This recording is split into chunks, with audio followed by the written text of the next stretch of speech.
सूर्य ग्रहण की घड़ी करीब आती जा रही है। 20 अप्रैल को वैशाख अमावस्या पर साल 2023 का पहला सूर्य ग्रहण लगने जा रहा है। हालांकि भारत में नहीं दिखेगा और इसीलिए सूतक काल भी नहीं लगेगा। लेकिन किसी भी ग्रहण का ज्योतिष शास्त्र और धार्मिक हिसाब से बहुत बड़ा महत्व होता है। इस साल लगने जा रहा है पहला ग्रहण, सूर्य ग्रहण है, वो भी हाइब्रिड सूर्य ग्रहण, जो बेहद खास है। आखिर क्या होता है हाइब्रिड सूर्य ग्रहण? इस सूर्य ग्रहण का किस पर क्या असर हो सकता है? इन सब के बारे में हम विस्तार से चर्चा करेंगे। हमारे साथ खास मेहमान भी होंगे, लेकिन उससे पहले देखिए एक खास रिपोर्ट।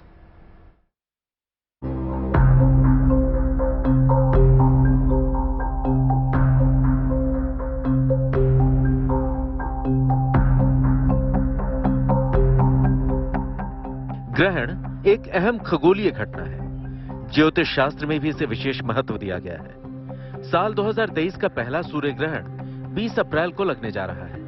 धार्मिक रूप से सूर्य ग्रहण को शुभ नहीं माना जाता। हालांकि ज्योतिष के जानकारों के मुताबिक ये कई राशि वाले जातकों के लिए मंगलकारी भी होता है।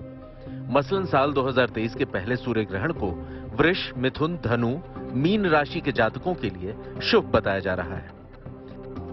इस साल का पहला सूर्य ग्रहण वैशाख अमावस्या पर लगने जा रहा है। यह मेष और अश्विनी नक्षत्र में लगने जा रहा है। मेष राशि में 19 साल बाद यह सूर्य ग्रहण लगेगा। 20 अप्रैल को यह सुबह 7:04 पर शुरू होगा और दोपहर 12:29 पर खत्म होगा। साल का पहला सूर्य ग्रहण 3 रूप में आंशिक, पूर्ण और कुंडलाकार में दिखेगा। इसे वैज्ञानिकों ने हाइब्रिड सूर्य ग्रहण नाम दिया है। ऐसा सूर्य ग्रहण 100 साल में एक बार लगता है। हालांकि ये सूर्य ग्रहण भारत में नहीं दिखेगा, इसलिए सूर्य ग्रहण से 12 घंटे पहले लगने वाला सूतक काल भी मान्य नहीं होगा। साल का पहला सूर्य ग्रहण भारत में भले न दिखे, लेकिन दूसरा जरूर दिखेगा। साल 2023 में 4 ग्रहण लगने जा रहे हैं, जिनमें 2 सूर्य ग्रहण और 2 चंद्र ग्रहण हैं। दूसरा सूर्य ग्रहण 14 अक्टूबर को लगेगा, जबकि साल 2023 का पहला चंद्र ग्रहण 5 मई को और दूसरा चंद्र ग्रहण 29 अक्टूबर को होगा। सूर्य ग्रहण से 12 घंटे पहले, जबकि चंद्र ग्रहण से 9 घंटे पहले सूतक काल शुरू हो जाता है। सूर्य ग्रहण को सीधे तौर पर देखना आंखों के लिए खतरनाक हो सकता है, यहां तक कि आंखों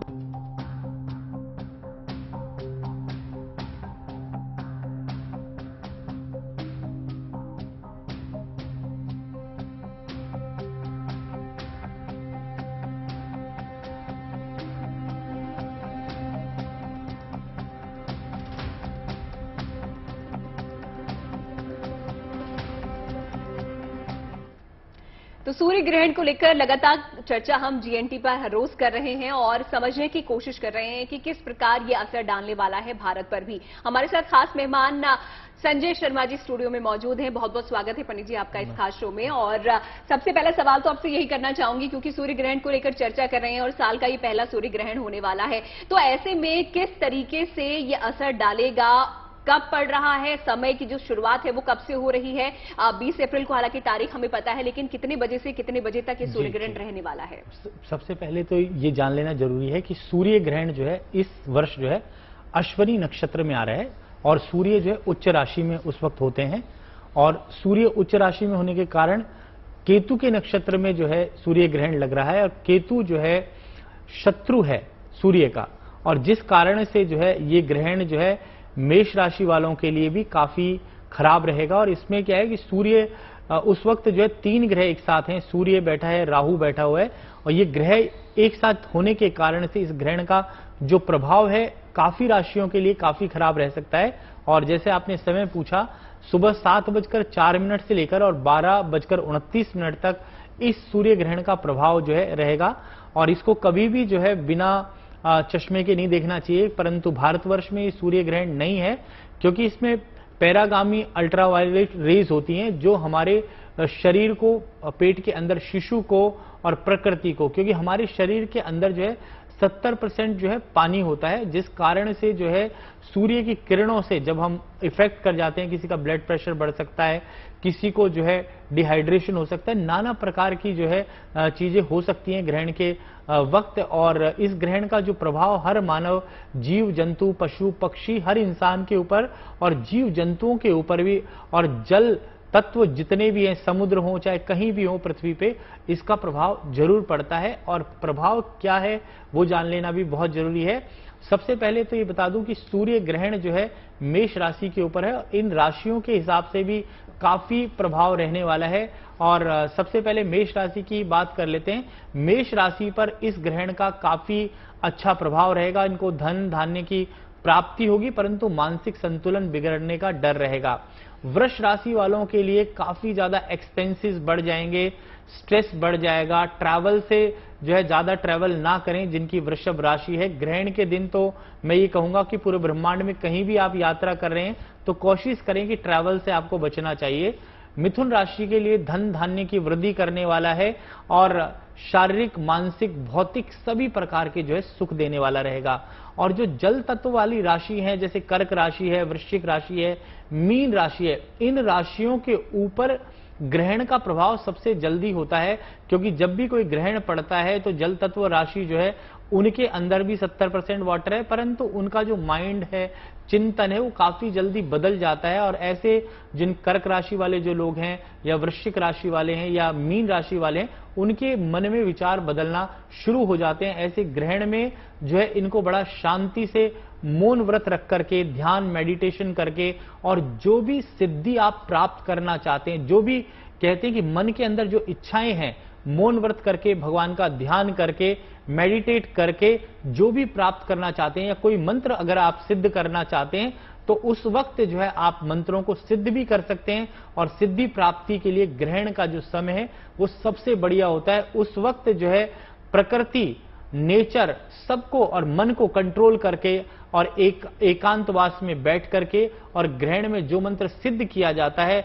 परंतु मैं एक चीज जरूर बोलना चाहूंगा कि जन कल्याण के लिए मंत्र सिद्ध करें तो ज्यादा फायदा है, क्योंकि अपने लिए तो सारी दुनिया जी रही है, परंतु ग्रहण के वक्त जो है ऐसे मंत्रों को सिद्ध करें जो जन का कल्याण करे। जैसे आपने चौपाई सुनी है, दैहिक दैविक भौतिक तापा, कि शारीरिक मानसिक किसी भी प्रकार का किसी को कष्ट है, अगर आप इस मंत्र को सिद्ध कर लेते हैं ग्रहण के दौरान, 108 बार बोल लेते हैं और भगवान का ध्यान करके और अभिमंत्रित करके वो जल किसी को दे दें, तो कितना भी शारीरिक मानसिक भौतिक किसी प्रकार का भी कष्ट हो वो दूर हो जाता है।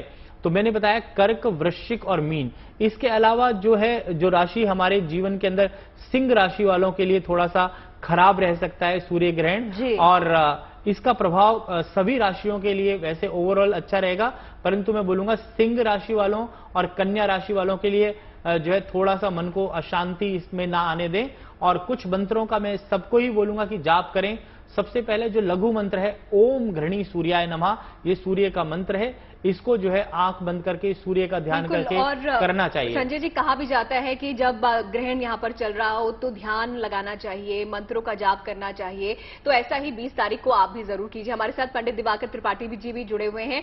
दिवाकर जी, आपसे यहाँ पर समझना चाहूंगी, क्योंकि संजय जी ने यहाँ पर बताया कि किन किन राशियों पर यहाँ पर खास तौर पर असर पड़ने वाला है सूर्य ग्रहण का, लेकिन मंत्रों की यहाँ पर हम बात कर रहे हैं, उपायों की बात कर रहे हैं, तो क्या कुछ सूर्य ग्रहण वाले दिन यहाँ पर जो लोग हैं वो कर सकते हैं? हालांकि भारत में नहीं दिख रहा है, लेकिन एक नॉर्मल जानकारी के तौर पर आपसे जानना चाह रही हूं कि क्या कुछ करना चाहिए सूर्य ग्रहण के दौरान। जी नमस्कार, और गुड न्यूज टुडे चैनल के सभी दर्शकों को नमस्कार। और ये जो सूर्य ग्रहण की स्थिति बनने जा रही है 20 अप्रैल को, उसकी स्थितियां ये है कि उसका प्रभाव चराचर जगत पर पड़ेगा, जीव से लेकर के प्रकृति से लेकर के प्रत्येक मनुष्य पर पड़ेगा। तो इसके नकारात्मक प्रभावों से बचने के लिए सबसे पहली बात तो अपने इष्ट देव को याद करिए, किसी मंत्र को जप करिए, सूर्य के मंत्र को जप करिए। चूंकि सूर्य पीड़ित होंगे राहु से, इसलिए राहु के भी मंत्र का जप करना चाहिए, उपाय करना चाहिए। उसके बाद अपने इष्ट देव के किसी मंत्र का जरूर जप करना चाहिए।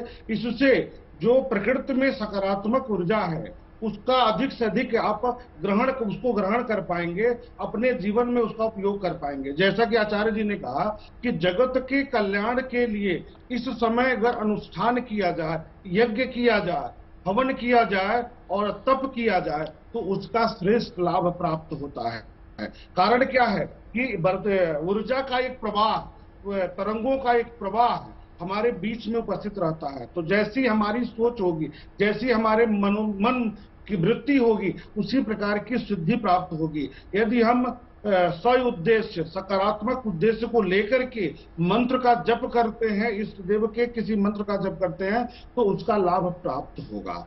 और ग्रहण का प्रभाव चूंकि प्रत्येक जीव पर पड़ेगा, बुजुर्गों पर भी पड़ेगा, बच्चों पर भी पड़ेगा, तो पारिवारिक जनों के लिए भी आप अनुष्ठान कर सकते हैं, पूजा पाठ कर सकते हैं, उनके निमित्त भी संकल्प लेकर के कुछ बेहतर आप प्रयोग कर सकते हैं। साथ ही यह समय तंत्र साधनाओं के लिए, मंत्र साधनाओं के लिए भी बहुत सकारात्मक है। और अपने राशि के अनुसार, अपने लग्न के अनुसार भी विशेष उपाय यदि आप करते हैं तो उसका भी लाभ बहुत बेहतरीन प्राप्त होता है। जैसे अगर मेष राशि के लोग हैं तो मेष राशि में सूर्य पीड़ित हो रहे हैं राहु से, पंचम के कारक होने के कारण, तो ऐसी स्थिति में राहु का उपाय करें, सूर्य के मंत्र का जप करें, परंतु कुछ दान जरूर करते रहें अपने राशियों के अनुसार। इससे भी जो सूर्य जनित है शुभ फल बढ़ेगा और राहु का जो नकारात्मक प्रभाव है वह समाप्त होगा। इसके से यह स्थितियां बनेंगी और इसका अगर हम सही ढंग से प्रयोग करते हैं तो शिक्षा जगत से लेकर के आर्थिक गतिविधियों से लेकर के सभी क्षेत्रों में अच्छी सफलता प्राप्त होगी। ऐसा नहीं है कि ग्रहण का प्रभाव केवल और केवल नकारात्मक पड़ता है। ग्रहण का प्रभाव कुछ लोगों के लिए सकारात्मक होता है तो कुछ लोगों के लिए नकारात्मक होता है। तो जिनके लिए नकारात्मक है और जिनके जिस भाव में उपस्थित हो रहा है या ग्रहण लग रहा है उसके लिए उपाय कर लें, और जिनके में शुभता की स्थिति बन रही है जैसे मिथुन राशि जी पंडित जी, आप बने रहिए हमारे साथ। मेरा अगला सवाल जो है वो संजय जी से है। पंडित जी, 100 साल में ऐसा होता है कि एक बार जो होता है ये हाइब्रिड ग्रहण होता है, और वैज्ञानिकों ने इसे ऐसा नाम क्यों दिया है हाइब्रिड ग्रहण? देखो, वैज्ञानिक क्या है, खगोलीय जो घटना है उसको मानते हैं, और जिस वक्त जो है सूर्य के आगे जब चंद्रमा की स्थिति पैदा हो जाती है और जो बिल्कुल गोल आकार होता है और उसमें थोड़ी थोड़ी रोशनी आ रही होती है, तो इट्स कॉल्ड ए हाइब्रिड। और दूसरी चीज जो है इसको कुंडलीकार भी कहते हैं कि बिल्कुल गोल है और कुंडली की तरह आकर्षित हो रहा है। तो ये जो है इस प्रकार से दिखने वाला ग्रहण, और ये 100 साल में जो है एक बार ही नजर आता है, और जो जिस दिन ये ग्रहण पड़ता है अमावस्या के दिन ही हमेशा सूर्य ग्रहण होता है। तो उसका जो है प्रभाव के हिसाब से किस पोजीशन में है, किस आकार में है, उसी हिसाब से वैज्ञानिक जो है इसको उस हिसाब से नाम दे देते हैं। और ज्योतिष के हिसाब से हम इसको कुंडलीकार कहते हैं, और शास्त्रों के हिसाब से जो कई बारी रिंग के हिसाब से देख लेते हैं। तो जैसा स्वरूप है उसी हिसाब से वैज्ञानिक भी उसको नाम दे देते हैं कि भाई इस प्रकार का ग्रहण है। परंतु ग्रहण के अंदर मंत्रों की शक्ति, साउंड वाइब्रेशन का बड़ा प्रभाव है। और आप देखें सूर्य के अंदर से ओम की आवाज आती है, तो सूर्य मंत्र को, कभी भी कोई भी मंत्र का हम प्रारंभ करते हैं तो उससे पहले ओम शब्द का जो है उच्चारण किया जाता है। और इसमें मैं एक मंत्र बताना आपको भूल गया था उस वक्त, और समय कम था। तो सूर्य का मंत्र जब उच्चारण करें तो ओम घृणी सूर्याय नमः, ओम घृणी सूर्याय नमः, ओम घृणी सूर्याय नमः, इस प्रकार से मंत्र को दीर्घ स्वर में बोलना चाहिए। या यजुर्वेद का जो मंत्र है ओम आकृष्णेन रजसा वर्तमानो निवेश मृत्यंच यातानि भुवनानि पश्यन्न इति सूर्याय नमः, इस मंत्र को लर्न करें। इसमें क्या है कि मंत्र के अंदर जो है बहुत पावर है। और एक लघु मंत्र जिसको हम तंत्रोक्त मंत्र भी बोलते हैं, ओम हराम ह्रीम ह्रोम से सूर्याय नमः। तो ये जो सूर्य के मंत्र हैं इनका जब उच्चारण करते हैं, जब भी हम कोई यज्ञ आहुति देते हैं तो हम सबसे पहले बोलते हैं ओम सूर्यो ज्योति ज्योति सूर्या स्वाहा, ओम सूर्यो वर्चो ज्योतिर्वर्चा स्वाहा। तो इस प्रकार से जो सूर्य के मंत्र हैं उनका जब यज्ञ से कोई भी चीज हम करते हैं तो सूर्य को प्राप्त होता है। और सूर्य के अंदर इतनी महापावर है और सूर्य से पूरा विश्व जो है चल रहा है। मंत्र यहाँ पर संजय जी ने बताए हैं, उम्मीद करते हैं जो दर्शक हमें देख रहे होंगे इन मंत्र को आप लिख लें और इन मंत्रों को आप सूर्य ग्रहण के दौरान जरूर जप करें। इसके अलावा दिवाकर जी, यहाँ पर मंत्रों का जप तो करना ही चाहिए, ध्यान करना ही चाहिए, लेकिन दान का भी महत्व बताया गया है। समय की कमी है इसलिए छोटा सा जवाब आपसे चाहूंगी कि अब जब ग्रहण खत्म हो जाए उसके बाद क्या यहाँ पर दान करना चाहिए? देखिए, अगर ग्रहण खत्म हो जाए तो सबसे पहले अगर आप नदी के किनारे हैं या सरोवर के किनारे हैं तो उसमें स्नान करें। घर पर हैं तो गंगा जल डालकर स्नान करें। उसके बाद आप राहु के लिए विशेष रूप से दान करें। जैसे काला तिल का भी जरूर दान करें इस समय, काले वस्त्रों का जरूर दान करें इस समय, साथ में सूर्य की भी वस्तुओं का दान करें। तांबे का भी आप दान कर सकते हैं और लाल चंदन का दान कर सकते हैं, लाल फल का आप दान कर सकते हैं। ये दान प्रमुख रूप से करना चाहिए, क्योंकि राहु और सूर्य दोनों का कॉम्बिनेशन होता है ग्रहण की स्थिति में, इसलिए इन दोनों का दान करना चाहिए। लेकिन राशियों के अनुसार भी अलग अलग दान की बात कही गई है, उसको जरूर करना चाहिए, क्योंकि यह जो ग्रहण है हाइब्रिड है। हाइब्रिड में तीनों प्रकार आ जाता है, आंशिक, पूर्ण और कुंडलाकार, तीनों प्रकार का ग्रहण होता है।